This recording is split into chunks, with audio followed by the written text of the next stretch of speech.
principal, las características sobresalientes del estado fresco y del estado endurecido, más las definiciones conceptuales que se han ido desarrollando, son la parte, digamos, el cimiento del aprendizaje de la temática de nuestra materia hormigón, que tiene mucho que ver con nuestra profesión. Entonces, esa es la fortaleza, digamos, la teoría, ¿no es cierto?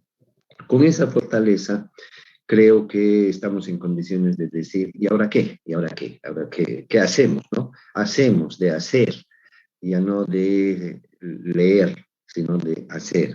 Entonces, tenemos un problema que resolver, obviamente un problema relacionado con el hormigón, vale decir, tenemos que construir una casa, tenemos que hacer un pavimento, tenemos que hacer un muro, un puente, qué sé yo. Bueno, desde las cosas más sencillas hasta las más complicadas, en las que el material principal sea el hormigón, generalmente hormigón armado y alguna vez pretensado probablemente, pero hormigón. Hay algunos casos en que es hormigón simple, como el caso del pavimento, por ejemplo, importantes, ¿verdad? Si queremos llegar a calidad. Entonces, tenemos un problema.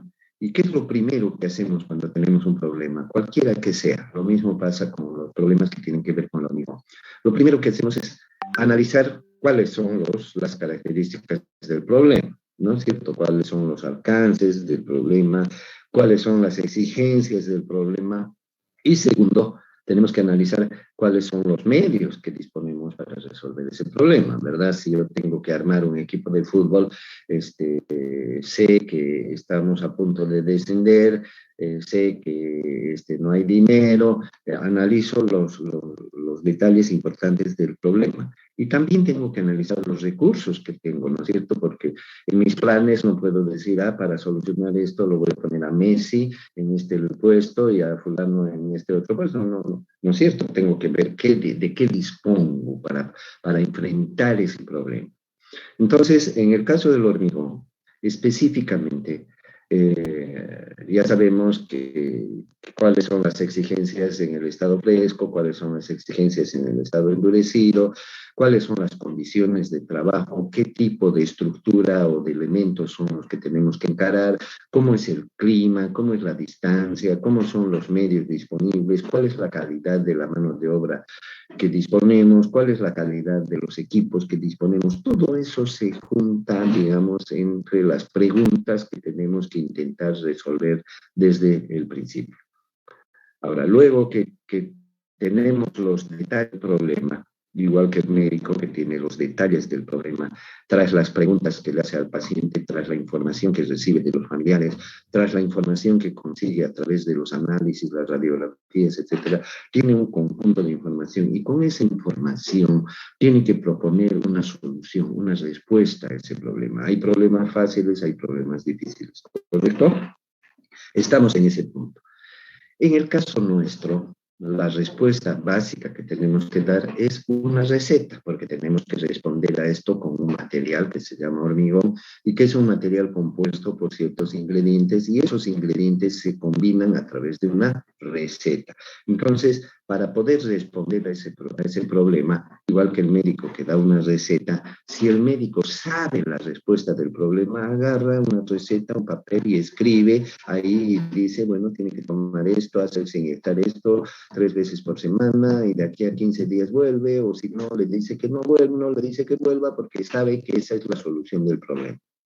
En el caso nuestro también se puede dar eso. Si es un problema que ya es repetitivo para nosotros o repetitivo en el ambiente en el que trabajamos y tenemos la información y la confianza y responsabilidad suficiente como para saber que esa es la respuesta, pues la aplicamos.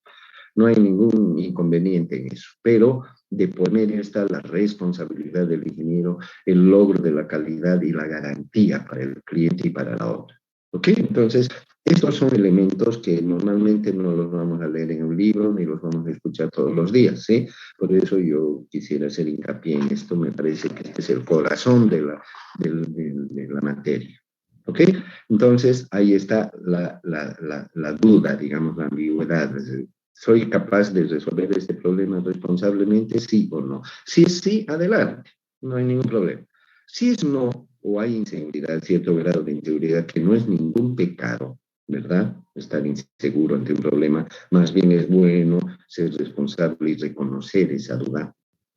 Entonces tenemos que buscar la solución en otra parte. Para buscarla, felizmente en ingeniería, a diferencia de la medicina, ¿no es cierto? A diferencia de la medicina, en ingeniería tenemos un medio para resolver ese problema, que es el laboratorio. Entonces, copiamos una receta, le preguntamos al vecino, le preguntamos a doña Catalina cómo hace usted su locro, nos indica y vamos a nuestra casa, intentamos hacerlo y vemos si nos salió bien, si nos salió mal, y si nos salió mal lo corregimos, si queremos le preguntamos de nuevo a la señora, ¿sabe qué? Se me quemó, es que no tiene que poner tan fuerte el fuego, qué sé yo, ¿verdad? Entonces tenemos la oportunidad de resolver los problemas que se nos presenten cuando no conocemos una solución a través de otras. Pero, sin embargo, necesitamos una receta de prueba. Hay dos caminos para esa receta de prueba. Preguntarle a doña Catalina o inventarnos una receta que de todas maneras la vamos a perfeccionar y la vamos a probar cuando hagamos los intentos de cocinar o de hacer las pruebas de laboratorio, ¿no? Lo vamos a corregir, si sale muy salado le ponemos menos sal, si se quema le ponemos menos tiempo, qué sé yo. Todas las soluciones técnicas, en este caso, que el laboratorio nos permite adoptar. Lo mismo en el hormigón, ¿verdad? Si sale muy fluido, le quitamos agua, si la resistencia no da, mejoramos la relación al cemento, mejoramos la receta, etcétera. ¿Correcto? Podemos inventarnos una receta, preguntarle al vecino del frente o lo que sea. Ese es un camino que podemos seguir para entrar al laboratorio. Y el segundo camino que podemos hacer es adoptar algún método que de buen ánimo y de buen corazón comparte sus experiencias y sus conocimientos y las difunde. Y estos son los llamados métodos de dosificación, que hay muchos. En estos métodos nos ayudan a construir una receta. Nos dicen, a ver, ¿cuál es su problema? Más o menos es esto. Sí, podría ser esto, ¿no? ¿Qué necesita? Necesita que sea impermeable. Póngale esto, quítele esto, aumentela, quítele esto, no lo cocine tanto, ¿no? Etcétera. Nos dan consejos y nos guían como para que podamos resolver nuestro problema. Como estamos en el laboratorio, nosotros físicamente, en vivo y en directo, vamos a comprobar las cualidades o los defectos de esa receta de prueba y las vamos a ir mejorando. Finalmente, ¿qué va a ocurrir? Finalmente, después de haber trabajado en la cocina, en el laboratorio, donde sea, ¿verdad? O después de que el paciente ha tomado la receta, la medicación que le hemos dado y funciona, la hemos corregido, etc. Al final lograremos curarle al paciente, lograremos el majadito perfecto, entre comillas, ¿no? ¿Qué es perfecto? Esa sería una buena pregunta ahí. O el hormigón perfecto, ¿verdad? El hormigón que cumple con las expectativas que tenemos. Las expectativas también son relativas, ¿no es cierto? Altas expectativas, medianas o no muchas. Pero el laboratorio es un medio que nos permite lograr un resultado convincente, comprobable, garantizado. Le podemos poner la firma y podemos decir, esta es la receta. ¿Correcto? Entonces, ese es el segundo paso del proceso. Una vez que tenemos la receta comprada y garantizada, porque tenemos resultados, ¿verdad? Que podemos filmar, grabar, lo que sea, pasamos esa receta al siguiente escenario, que es el definitivo y que es la obra, ¿verdad? Y en la obra, ¿qué tiene que pasar? Para que todo salga bien. Tiene que pasar lo mismo que pasó en laboratorio. En laboratorio hicimos las pruebas necesarias, sacamos la humedad, el peso específico, el peso unitario, qué sé yo, todo lo que necesitábamos, hicimos el asentamiento, medimos el agua, hicimos el curado de las probetas, las rompimos, todo, ¿verdad? Toda una serie de procesos que están normalizados, que están recomendados. ¿Qué tenemos que hacer? ¿Qué tiene que pasar en la obra para que todo esto se reproduzca nuevamente? Tiene que pasar lo mismo. En la obra tienen que tener cuidado con la granulometría, con la limpieza de los agregados, con la cantidad de agua que van a usar, con la calidad de los materiales, con la calidad de la mezclada, con el curado del hormigón, con el curado de las probetas. Tienen que seguir todo el procedimiento lo mejor posible, ¿verdad? Cumpliendo las reglas imitando al laboratorio. Obviamente las condiciones de la obra son más difíciles que las del laboratorio, tenemos menos control de las cosas, el clima, todo. En cambio en el laboratorio estamos a mayor resguardo. Por eso en el laboratorio tenemos que ser más exigentes, ¿verdad? Para que en un ambiente menos propicio las cosas no se salgan del control de la gente que está manejando. Porque si en el laboratorio hemos sido medio alegres y hemos hecho una receta no muy fuerte, no muy convincente, en la obra se va a disparar la cosa.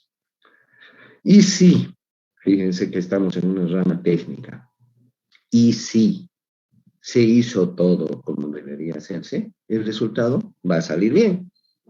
No hay dónde perderse. Aquí no hay que buena suerte, mala suerte, ¿no? Que no hay nada de eso, ¿no? Si hacemos bien, va a salir bien. Si no hacemos tan bien, no va a salir tan bien. Y si hacemos mal, va a salir mal. Depende de qué objetivos queremos lograr. Y obviamente, al ser la nuestra una profesión que nos contratan para que hagamos las cosas bien, no podemos darnos el lujo de que salgan mal. No podemos acostumbrarnos a que salgan mal. Eso es, jóvenes, esa es la filosofía final de la materia y de la profesión respecto a este tema. Esa es la filosofía. Eso es lo que tenemos que entender. ¿Cómo hacerlo? Ahí están las herramientas, los métodos, qué sé yo, los cálculos, ¿no? Ahí están. Esa es la parte mecánica. Pero si no entendemos el fondo, el objetivo que estamos persiguiendo a través del uso de esas herramientas, no tiene ningún sentido, ¿no es cierto? No tiene ningún sentido que en el laboratorio nos preocupemos de lograr, por decir algo, un asentamiento dado, para que la obra después no se controle, la humedad no se controle, el agua no sea una chacota, ¿verdad? No tiene ningún sentido, dense cuenta. Entonces, si nos ponemos la mano al pecho y sabemos que en la obra va a ser toda una chacota, ¿para qué no vamos a pasar el trabajo que nos estamos pasando ahorita? Mejor la sección y punto. Que no pasa nada, en nuestro país no pasa nada de nada, ¿verdad? Entonces, olvidémonos del asentamiento, de la resistencia, de la relación al cemento y de todo. ¿Para qué nos vamos a preocupar si en la obra mágicamente las cosas se hacen y no se cae el edificio y estamos todos contentos, cobramos y no pasa nada y busquemos otra obra para hacer lo mismo? Esa es la filosofía de los mundos. Ahora, entrando en la temática. Dije que una de las formas de llegar a una receta de prueba, porque es una receta propuesta, es usando un método de dosificación. En nuestra materia no podíamos dejar de lado esa opción, así que yo me tomé la libertad de escoger el método ACI, que es el más universal, digamos, y ponerlo como ejemplo, como herramienta para que aprendamos a manejarlo y quién sabe el día de mañana ustedes a través de ese método pueden encontrar propuestas de solución, o si no les gusta pueden usar otro método o también pueden optar por otras cosas que ya mencioné, ¿verdad? Entonces, entrando en la temática del método así, en este tema estamos justamente presentando ese método, ¿no es cierto? Vamos a exponer eso, no sé, lo tengo por acá. Vamos a buscar.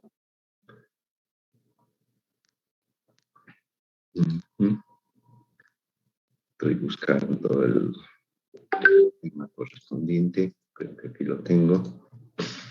Sí, bueno, aquí está todo lo que dije, ¿no? Ensayos de laboratorio, y resulta para obtener la receta de la obra.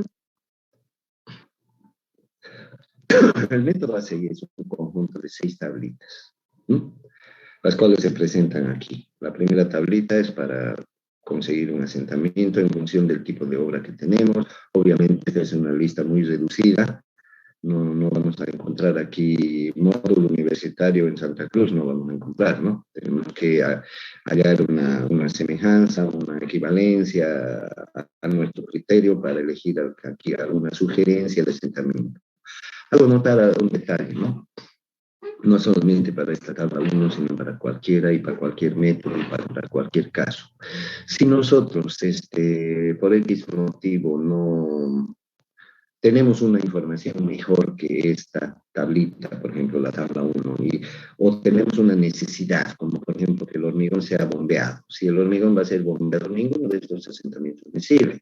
Yo tengo que tener un hormigón fluido para que pueda circular por las tuberías y mangueras, etcétera. Entonces necesito un asentamiento de 14 o de 12, entonces yo lo adopto, ese asentamiento, porque tengo una razón más importante que esta tabla para tomar esa decisión. Entonces me salto la tabla uno, ¿no es cierto?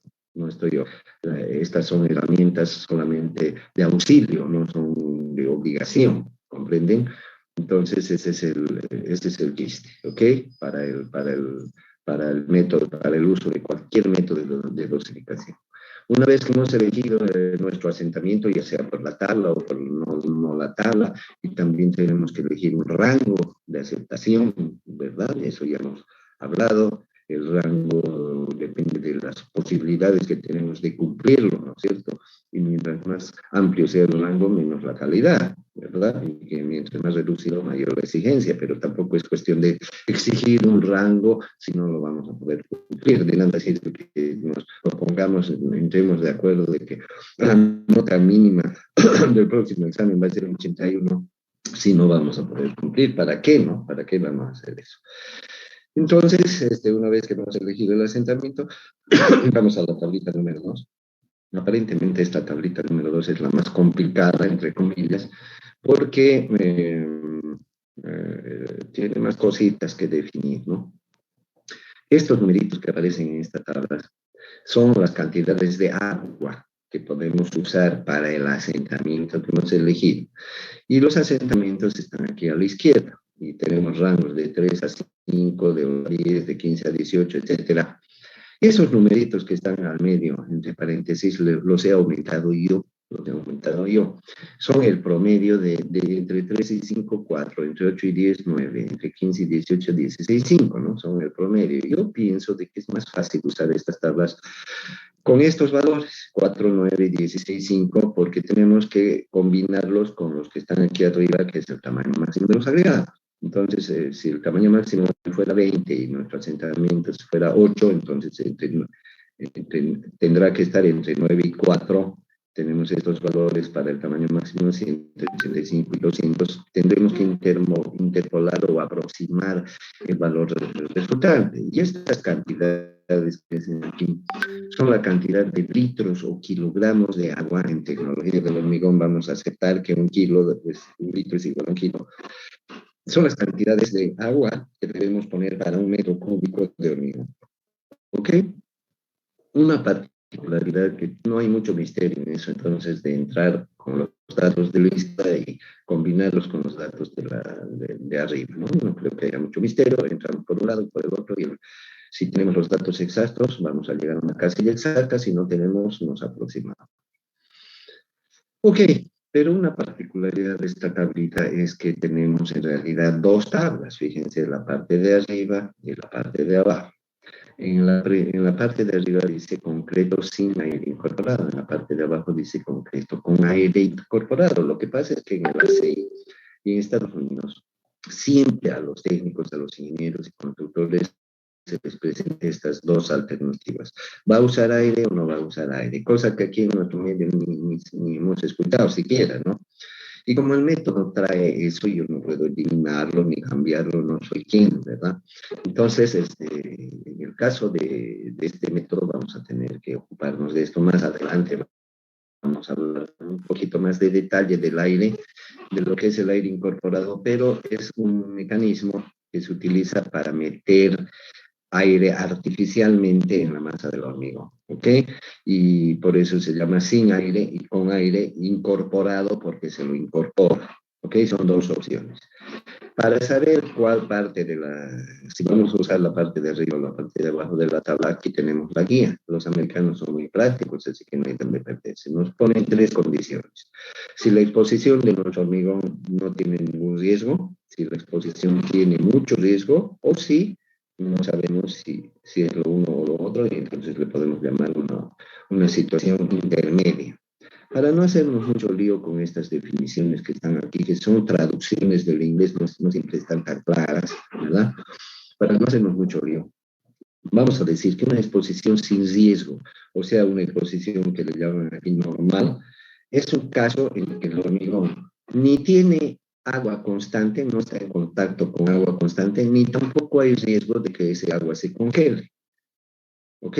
Entonces, ese es el caso en que el hormigón no está en riesgo aparte de los otros riesgos que pudiera tener como un mal uso o que se sobrepase la carga o algunas de esas cosas, pero respecto a su exposición no tiene mayores riesgos y en ese caso la norma ahí nos dice si quiere le pone aire incorporado, si no quiere no le pone, ¿no? O sea, es voluntario, digamos, el uso del aire incorporado. Me voy a saltar a la exposición severa o condición crítica, podríamos llamarle. Y eso es cuando el hormigón está expuesto permanentemente al agua, ya sea porque está debajo del suelo, o ya sea porque está debajo del agua en el mar, por ejemplo, en un lago, un río, qué sé yo. Caso de los puentes, por ejemplo, cuando el hormigón está expuesto permanentemente al agua, o muchas veces al agua, muy frecuentemente, y también cuando el clima presenta temperaturas más bajas de cero, eventualmente o continuamente. Entonces el agua se va a congelar y le hace daño al hormigón y ese hormigón va a durar menos. Entonces ahí el uso del aire incorporado es obligatorio, porque el aire incorporado justamente le da al hormigón la posibilidad de durar más tiempo, de aguantar mejor este tipo de riesgos. ¿Ok? Entonces queda claro, ¿no? Y exposición moderada es cuando no está muy clara esa situación, ¿no? Ni lo uno ni lo otro. Entonces la norma ahí nos dice, le aconsejamos, si no está seguro, le aconsejamos que lo pongáis, ¿no? O sea, es una precaución, una especie de medida de precaución. De esa manera definimos entonces si podemos usar los datos de la parte de arriba o de la parte de abajo de la tabla. En cuanto al uso del aire, el aire incorporado se mide por porcentaje en relación al volumen total del hormigón. O sea, el volumen total del hormigón generalmente cuando hablamos de fórmulas y de recetas, etcétera, nos referimos a un metro cúbico, que son 1.000 litros. Entonces, la pregunta es cuánto de aire incorporado le vamos a poner a nuestro hormigón en relación a esos 1.000 litros. Y aquí estos valorcitos que aparecen aquí abajo, para el caso de lo concreto con aire, son porcentajes, por ejemplo, 4.5%, 4%, etcétera, 1% de aire incorporado que le vamos a poner a nuestro hormigón según sea exposición normal, moderada o severa, siempre que no tengamos nosotros otro valor. Como dije antes, estos valores son sugeridos, no son obligatorios. ¿Listo? Entonces ese es el uso de la tabla 2. No se lo aprende así en 5 minutos como yo lo estoy explicando. Obviamente lo tendrían que haber leído antes, de repente haber pasado por el video y seguramente lo tienen que repetir y tienen que intentar hacer un ejercicio, ustedes mismos darse, necesito un hormigón para hacer un tanque de agua en Alaska, y entonces ya se están dando ciertas condiciones como para ver si va a pegar agua y si va a hacer frío, ¿no es cierto? Y de esa manera ejercitarse, porque estas cosas no se aprenden hablando, se aprenden haciendo, ¿verdad? De nada sirve que yo tenga el manual del nadador si yo no me voy a meter a la piscina, ¿no es cierto? La tabla número 3 y la tabla número 4 son dos opciones que nos da el método para encontrar la relación. Ya hemos visto hasta la tabla 2 y ya tenemos el agua. El hormigón es un material que tiene por lo menos agua, cemento y agregados, ¿no es cierto? Entonces ya tenemos el agua. Con la tabla 3 y la tabla 4 encontramos la relación agua-cemento. Acá tenemos fácilmente la resistencia que esperamos a los 28 días en concreto en probeta cilíndrica, ¿verdad? Y aquí tenemos las relaciones agua-cemento que la ACI nos sugiere para un concreto sin aire y para un concreto con aire. Entonces no hay donde perderse, ¿no? Porque la resistencia que necesitamos es un dato, ¿no es cierto? Ya hemos dicho que se define, que el diseñista define. Cuando vamos a hacer una obra tenemos que saber previamente qué resistencia tenemos que alcanzar. ¿Qué cosas previas tenemos que saber para poder usar ese método? La resistencia esperada, necesitamos saber antes. Necesitamos saber el tamaño máximo. Habrán visto que en la tabla anterior se necesita el tamaño máximo. Necesitamos saber el módulo de fineza del agregado fino que vamos a utilizar o que está disponible. Y necesitamos saber el peso unitario del agregado grueso que vamos a utilizar. Esos 4 datos necesitamos para poder usar este método. Si no tenemos algunos de esos datos, nos vamos a ver en figuritas o no lo vamos a poder usar o vamos a tener que usar las medias. ¿Correcto? Entonces, si no tenemos alguno de esos datos, tenemos que obtener esos datos, porque esos datos sabemos cómo se obtienen, ¿verdad? Ok. Entonces, en la tabla 3 obtenemos la relación de abastecimiento recomendada para una resistencia dada. Y en la tabla 4, fíjense cómo se preocupan en otras partes de la durabilidad del hormigón, cosa que aquí no hacemos, ¿no es cierto? Y dice, en caso de que su condición de exposición sea severa, o sea, la condición crítica anterior, solo en ese caso, esta tablita número 4, si es que no es la condición severa, no se la usa, se la salta. Pero aquí nos limitan las relaciones. O sea, nos dice, si está en alguno de estos casos, no puede usar una relación agua-cemento más alta que estos valores. O sea, nos limitan. Así que si tenemos una relación de cemento de la tabla 3 que es más alta que la que nos dice la tabla 4, la desechamos, la anterior, y adoptamos la de la tabla 4. La tabla 4 predomina sobre la tabla 3 en caso de que la condición sea severa. ¿Ok? Ahora, si la relación de cemento de la tabla 3 es menor que esta, obviamente la aplicamos a la tabla 3, la menor de las dos. ¿Sí? Como ya tenemos la relación de cemento con estas tablitas, ya teníamos el agua-cemento igual a tanto, aquí digamos 0,45, por tomar un ejemplo. A la izquierda tenemos agua-cemento, a la derecha tenemos 0,45, y a la izquierda en agua-cemento tenemos ya el agua. Por lo tanto, podemos despejar el cemento. ¿Ok? Entonces, hasta aquí tenemos agua y tenemos cemento. ¿Qué nos falta? Los agregados. Y generalmente agregado grueso y agregado fino. La tabla 5 nos permite encontrar la cantidad de agregado grueso. Estos numeritos que tenemos acá significan, si ustedes lo multiplican por 100, significarían porcentaje de agregado grueso en el hormigón. Eso significaría. Significaría que, por ejemplo, en un metro cúbico de hormigón, este numerito 0,5, significaría que el 50% de ese volumen, ¿no? O sea, 500 litros, deberían estar ocupados por el agregado grueso. Eso significan estos numeritos. Estos numeritos se los encuentra con el módulo de fineza del agregado fino y el tamaño máximo del agregado grueso. Como ya dijimos, son datos necesarios.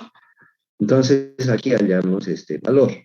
Pero, como el agua que ya tenemos, lo hemos hallado en kilogramos por metro cúbico de hormigón, y la relación agua-cemento también va a ser en kilogramos el cemento que vamos a encontrar con ese dato, entonces también el agregado grueso lo necesitamos en kilogramos. Por eso es que, como se muestra aquí arriba, este valorcito se lo multiplica por el peso unitario del agregado grueso, que como ya dije hace un momento, es un dato también que necesitamos para entrar a resolver este problema.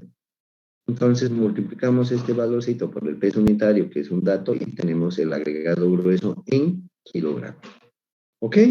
Todo por metro cúbico. Abajo tienen unas notitas, las tenemos que respetar, ¿no es cierto? Y bueno, ya no da el tiempo ahora, digamos, para meternos a esos detalles, pero ustedes sí tienen que hacerlo, ¿verdad? Si es que hacen algún ejercicio de práctica o si tienen algún problema futuros al respecto. Listo. Tenemos agua, tenemos cemento, tenemos agregado grueso.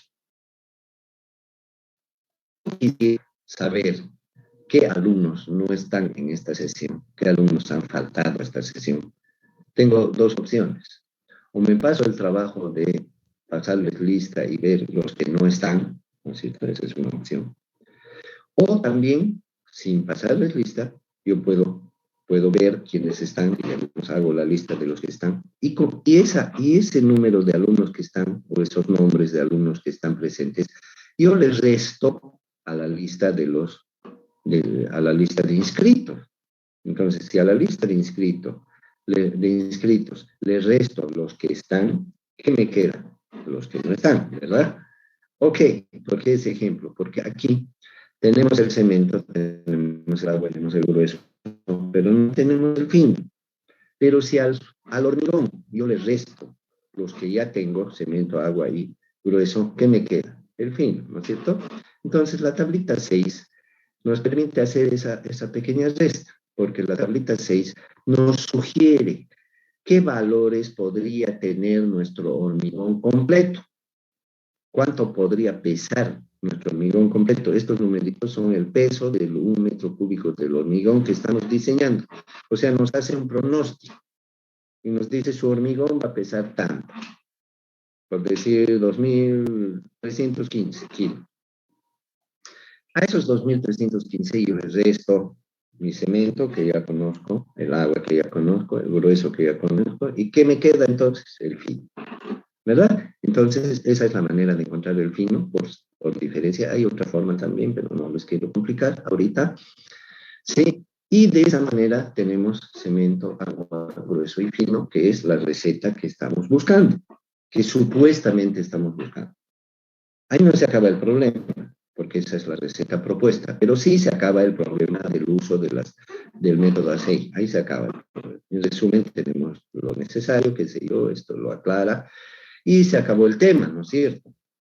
Pero en la práctica, más bien aquí empieza el trabajo, ¿no? Porque con esa receta tenemos que entrar al laboratorio y tenemos que verificar, ¿no es cierto?, si evidentemente el asentamiento es el que queremos, si evidentemente la plasticidad es la deseada, si evidentemente la trabajabilidad es la que buscamos, y además vamos a hacer el proceso de curado y de espera de los días necesarios, y cuando llegue la oportunidad vamos a romper probetas y vamos a verificar si la resistencia es la deseada, y vamos a verificar si otras condiciones que esperábamos, color, olor, sabor, no sé, también se cumplen. Y si no se cumplen, tenemos que modificar la receta. Vamos a aprender a hacer eso también.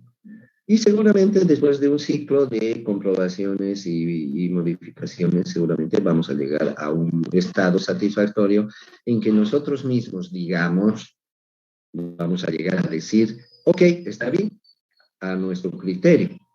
No, probablemente no vamos a llegar a la perfección. Si nuestro asentamiento objetivo era 5 centímetros, probablemente ninguna de las veces que hagamos, ensayemos y ensayemos y ensayemos, vamos a obtener 5.0. Probablemente no. Probablemente obtengamos 4.6 y alguien diga, yo no estoy conforme con 4.6, necesitamos 5. 4.9, ¿estás satisfecho? Bueno, ni modo, y acepta, ¿no? Como puede haber otro que diga 4.2, ya, ok, está bastante. Bueno, ¿no? ¿Verdad? O sea, esto de llegar a una receta buena, entre comillas, es relativo, ¿no es cierto? Depende de las exigencias de nuestro problema y de nosotros, ¿no? ¿Qué tan exigentes somos? Pero les hago notar un detalle. Ubiquémonos, ¿no?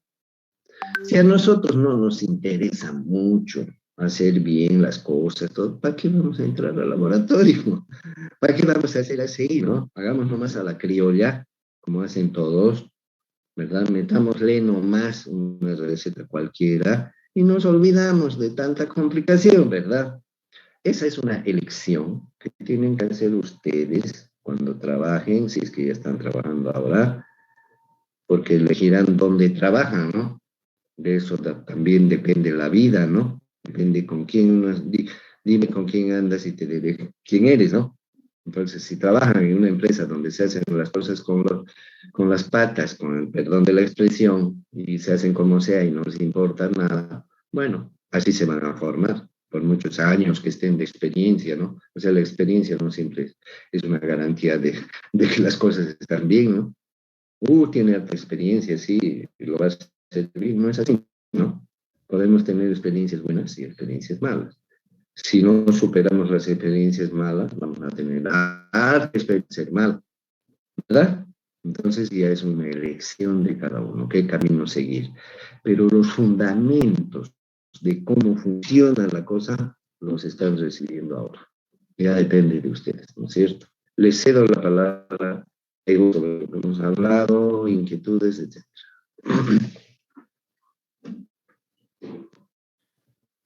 Estos agregados ingenieros nos los dan, este método ACI nos los da en kilogramos todo, ¿no? Entonces creo que cuando es en la práctica, más que todo lo que es el agua, el agregado grueso y el agregado fino se lo compra por metro cúbico, ¿no?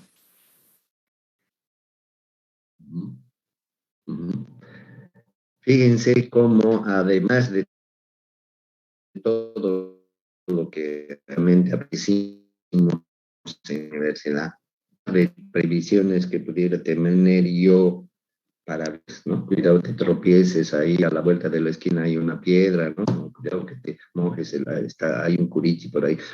A pesar de todas las advertencias que yo de buena voluntad o alguien pudiera darles, cuando salimos a la realidad nos topamos con otras cosas también que de repente no nos han dicho. Una de ellas es la que acaba de mencionar su compañero. Aquí estamos hablando de kilogramos, metros cúbicos, porcentajes y cosas. Y cuando salimos a la realidad, supónganse que ustedes quieren hacer realmente lo que estamos diciendo. ¿Hay laboratorio?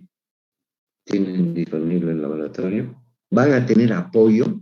Ustedes van a entrar como ingenieros jóvenes, seguramente por debajo de otros, a una empresa, una obra, no sé.